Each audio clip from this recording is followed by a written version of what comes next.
ಎಂದರೆ ವಿಘ್ನಗಳನ್ನು ನಿವಾರಿಸುವ ದೇವರು. ಯಾವುದೇ ಶುಭ ಕಾರ್ಯವನ್ನು ಆರಂಭಿಸುವ ಮೊದಲು ಶ್ರೀ ಗಣೇಶನನ್ನು ಪೂಜಿಸುವ ಸಂಪ್ರದಾಯ ಹಿಂದೂ ಧರ್ಮದಲ್ಲಿ ಅತ್ಯಂತ ಪವಿತ್ರವೆಂದು ಪರಿಗಣಿಸಲಾಗಿದೆ. ಭಕ್ತಿಯಿಂದ ಮಾಡಿದ ಗಣಪತಿ ಪೂಜೆಯು ಜೀವನದಲ್ಲಿ ಸುಖ, ಶಾಂತಿ, ಸಮೃದ್ಧಿ ಮತ್ತು ಯಶಸ್ಸನ್ನು ತರುತ್ತದೆ ಎಂದು ನಂಬಲಾಗಿದೆ.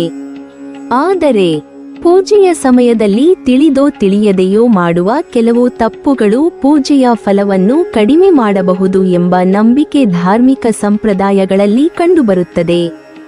ಆದ್ದರಿಂದ ಗಣೇಶನ ಆರಾಧನೆಯಲ್ಲಿ ಯಾವ ವಸ್ತುಗಳನ್ನು ಬಳಸಬಾರದು, ಯಾಕೆ ಬಳಸಬಾರದು ಮತ್ತು ಅವುಗಳ ಹಿಂದಿರುವ ಪೌರಾಣಿಕ ಕಾರಣವೇನು ಎಂಬುದನ್ನು ತಿಳಿದುಕೊಳ್ಳುವುದು ಮುಖ್ಯವಾಗಿದೆ.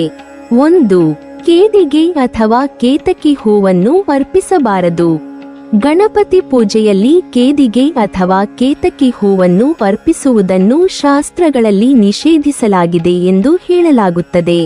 ಪುರಾಣಗಳಲ್ಲಿ ಬ್ರಹ್ಮ ಮತ್ತು ವಿಷ್ಣುವಿನ ನಡುವೆ ಯಾರು ಶ್ರೇಷ್ಠ ಎಂಬ ವಿವಾದದ ಸಂದರ್ಭದಲ್ಲಿ ಶಿವನು ಅನಂತ ಜ್ಯೋತಿರ್ಲಿಂಗ ರೂಪದಲ್ಲಿ ಪ್ರತ್ಯಕ್ಷನಾದನು. ಆಗ ಬ್ರಹ್ಮನು ಸುಳ್ಳು ಸಾಕ್ಷಿ ಹೇಳಲು ಕೇತಕಿ ಹೂವನ್ನು ಬಳಸಿದನೆಂದು ಕಥೆಯಿದೆ. ಇದರಿಂದ ಶಿವನು ಕೋಪಗೊಂಡು ಕೇತಕಿ ಹೂವನ್ನು ತನ್ನ ಪೂಜೆಯಲ್ಲಿ ಸ್ವೀಕರಿಸುವುದಿಲ್ಲ ಎಂದು ಶಾಪ ನೀಡಿದನೆಂದು ನಂಬಲಾಗಿದೆ.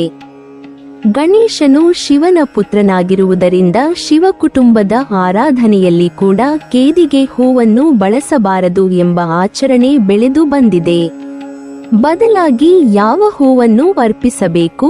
ಕೆಂಪು ದಾಸವಾಳ, ಕೆಂಪು ಗುಲಾಬಿ, ಚೆಂಡು ಹೂವು, ಸಿಂಧೂರ ಬಣ್ಣದ ಹೂವುಗಳು. ಕೆಂಪು ಬಣ್ಣವು ಶಕ್ತಿ, ಮಂಗಳ ಮತ್ತು ಐಶ್ವರ್ಯದ ಸಂಕೇತವಾಗಿರುವುದರಿಂದ ಗಣೇಶನಿಗೆ ಅತ್ಯಂತ ಪ್ರಿಯವೆಂದು ಪರಿಗಣಿಸಲಾಗಿದೆ. 2. ಹಾಳಾದ ಅಥವಾ ಒಣಗಿದ ಹೂವುಗಳನ್ನು ಬಳಸಬಾರದು.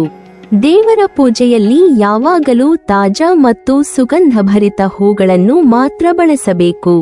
ಒಮ್ಮೆ ದೇವರಿಗೆ ಅರ್ಪಿಸಿದ ಹೂವನ್ನು ಮತ್ತೆ ಮತ್ತೊಂದು ಪೂಜೆಯಲ್ಲಿ ಬಳಸಬಾರದು.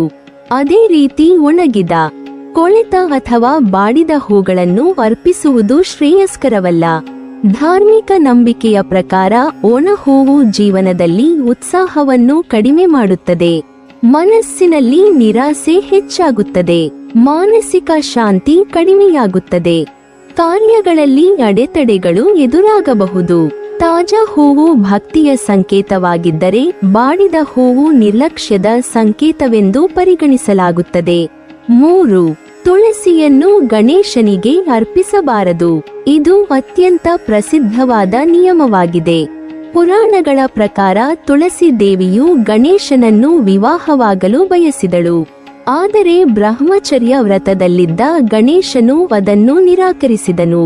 ಇದರಿಂದ ಕೋಪಗೊಂಡ ತುಳಸಿ ಗಣೇಶನಿಗೆ ಶಾಪ ನೀಡಿದಳು. ಪ್ರತಿಯಾಗಿ ಗಣೇಶನು ಕೂಡ ತುಳಸಿಗೆ ತನ್ನ ಪೂಜೆಯಲ್ಲಿ ಸ್ಥಾನ ಇರುವುದಿಲ್ಲ ಎಂದು ಶಾಪ ನೀಡಿದನೆಂದು ಕಥೆಯಿದೆ. ಆದ್ದರಿಂದ ಗಣಪತಿ ಪೂಜೆಯಲ್ಲಿ ತುಳಸಿಯನ್ನು ಬಳಸುವುದಿಲ್ಲ. ಆದರೆ ಒಂದು ವಿಶೇಷ ಅಪವಾದವಿದೆ.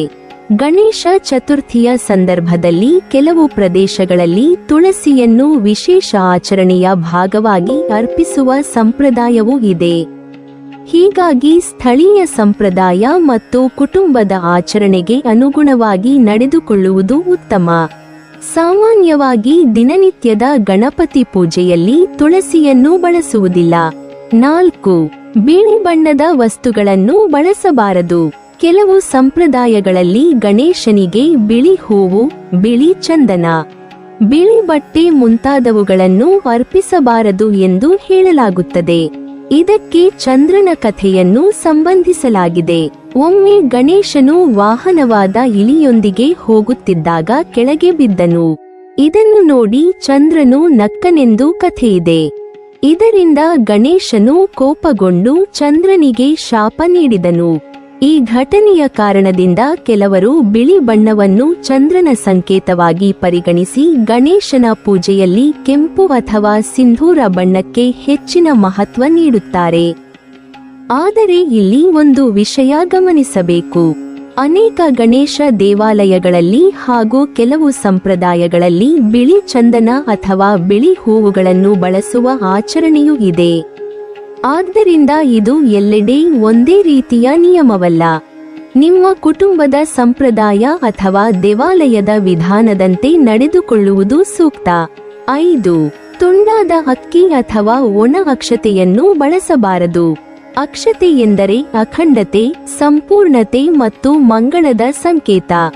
ಗಣಪತಿ ಪೂಜೆಯಲ್ಲಿ ಬಳಸುವ ಅಕ್ಷತೆ ಮುರಿದಿರಬಾರದು, ಒಣಗಿರಬಾರದು. ಅರಿಶಿನ ಮತ್ತು ಸ್ವಲ್ಪ ನೀರಿನಿಂದ ತೇವಗೊಳಿಸಿ ಬಳಸುವುದು ಉತ್ತಮ. ತುಂಡಾದ ಅಕ್ಕಿಯು ಅಪೂರ್ಣತೆಯ ಸಂಕೇತವೆಂದು ಪರಿಗಣಿಸಲಾಗುತ್ತದೆ. ಧಾರ್ಮಿಕ ನಂಬಿಕೆಯ ಪ್ರಕಾರ ಇದರಿಂದ ಕುಟುಂಬದಲ್ಲಿ ಸಂತೋಷ ಕಡಿಮೆಯಾಗಬಹುದು, ಸಮೃದ್ಧಿಗೆ ಅಡ್ಡಿಯಾಗಬಹುದು, ಶುಭ ಕಾರ್ಯಗಳಲ್ಲಿ ವಿಘ್ನ ಉಂಟಾಗಬಹುದು. ಆದ್ದರಿಂದ ಪೂಜೆಗೆ ಯಾವಾಗಲೂ ಸಂಪೂರ್ಣವಾದ ಅಕ್ಕಿಯಿಂದ ಅಕ್ಷತೆಯನ್ನು ತಯಾರಿಸಿ ಬಳಸಬೇಕು. ಗಣೇಶನಿಗೆ ಅತ್ಯಂತ ಪ್ರಿಯವಾದ ವಸ್ತುಗಳು. ಗಣಪತಿಯನ್ನು ಪ್ರಸನ್ನಗೊಳಿಸಲು ಈ ವಸ್ತುಗಳನ್ನು ಭಕ್ತಿಯಿಂದ ಅರ್ಪಿಸಬಹುದು.